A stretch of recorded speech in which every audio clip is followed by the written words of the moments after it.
हनुमान ने तोड़ा था सत्यभामा, सुदर्शन चक्र और गरुड़ तीनों का घमंड। मैं चुन्नू की मम्मी स्वागत करती हूँ आपका चुन्नू की मम्मी स्टोरी चैनल में। कहानी शुरू करने से पहले आप मेरे इस चैनल को सब्सक्राइब कर लीजिए।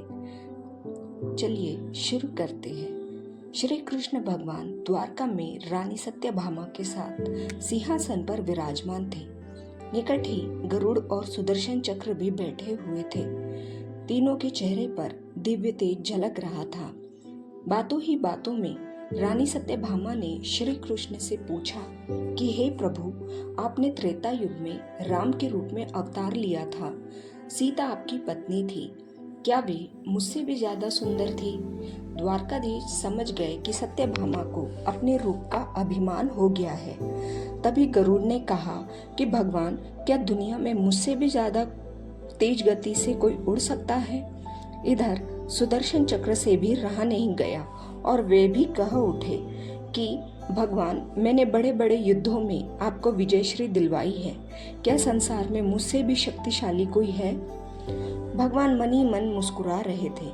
वे जान रहे थे कि उनके इन तीनों भक्तों को अहंकार हो गया है और इनका अहंकार नष्ट करने का समय आ गया है। ऐसा सोचकर उन्होंने गरुड़ से कहा कि हे गरुड़, तुम हनुमान के पास जाओ और कहना कि भगवान राम सीता के साथ उनकी प्रतीक्षा कर रहे हैं। गरुड़ भगवान की आज्ञा लेकर हनुमान को लाने चले गए। इधर श्री कृष्ण ने सत्यभामा से कहा कि देवी, आप सीता के रूप में तैयार हो जाएं, और स्वयं द्वारकाधीश ने राम का रूप धारण कर लिया। मधुसूदन ने सुदर्शन चक्र को आज्ञा देते हुए कहा कि तुम महल के प्रवेश द्वार पर अपना पहरा दो और ध्यान रहे कि मेरी आज्ञा के बिना महल में कोई भी प्रवेश न करे। भगवान की आज्ञा पाकर चक्र महल के प्रवेश द्वार पर तैनात हो गए।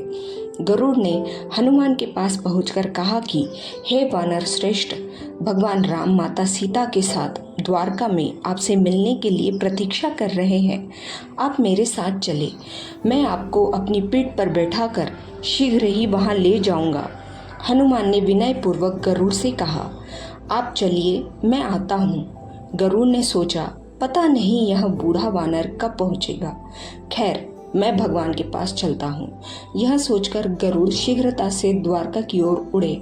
पर यह क्या, महल में पहुंचकर गरुड़ देखते हैं कि हनुमान तो उनसे भी पहले महल में प्रभु के सामने बैठे हैं। गरुड़ का सिर लज्जा से झुक गया। तभी श्री राम ने हनुमान से कहा कि पवन पुत्र, तुम बिना आज्ञा के महल में कैसे प्रवेश कर गए? क्या तुम्हें किसी ने प्रवेश द्वार पर रोका नहीं? हनुमान ने हाथ जोड़ते हुए सिर झुकाकर अपने मुंह से सुदर्शन चक्र को निकालकर प्रभु के सामने रख दिया।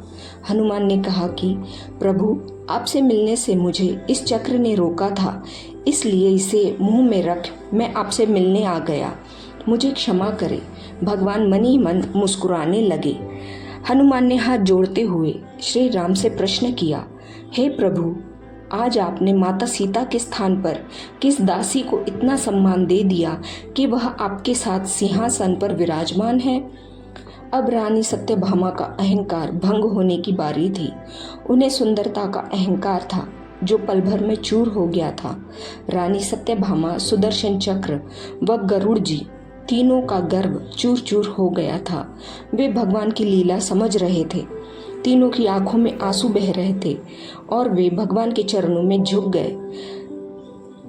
अद्भुत लीला है प्रभु की। अपने भक्तों के अहंकार को अपने ही भक्त द्वारा दूर किया उन्होंने। आपको यह कहानी पसंद आई हो तो प्लीज़ इस चैनल को लाइक, शेयर और सब्सक्राइब करें। Thank you.